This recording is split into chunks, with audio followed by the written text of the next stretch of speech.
اور ہم نے فرعون کو اپنی سب نشانیاں دکھائیں مگر وہ تکذیب اور انکار ہی کرتا رہا۔ کہنے لگا کہ موسیٰ، کیا تم ہمارے پاس اس لیے آئے ہو کہ اپنے جادو کے زور سے ہمیں ہمارے ملک سے نکال دو؟ تو ہم بھی تمہارے مقابل ایسا ہی جادو لائیں گے، تو ہمارے اور اپنے درمیان ایک وقت مقرر کر لو کہ نہ تو ہم اس کے خلاف کریں اور نہ تم، اور یہ مقابلہ ایک ہموار میدان میں ہوگا۔ موسیٰ نے کہا کہ آپ کے لیے یوم زینت کا وعدہ ہے، اور یہ کہ لوگ اس روز دن چڑھے اکٹھے ہو جائیں۔ تو فرعون لوٹ گیا اور اپنے سامان جمع کر کے پھر آیا۔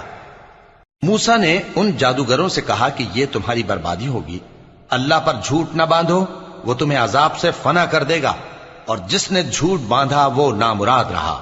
تو وہ باہم اپنے معاملے میں جھگڑنے اور چپ کے سرگوشی کرنے لگے۔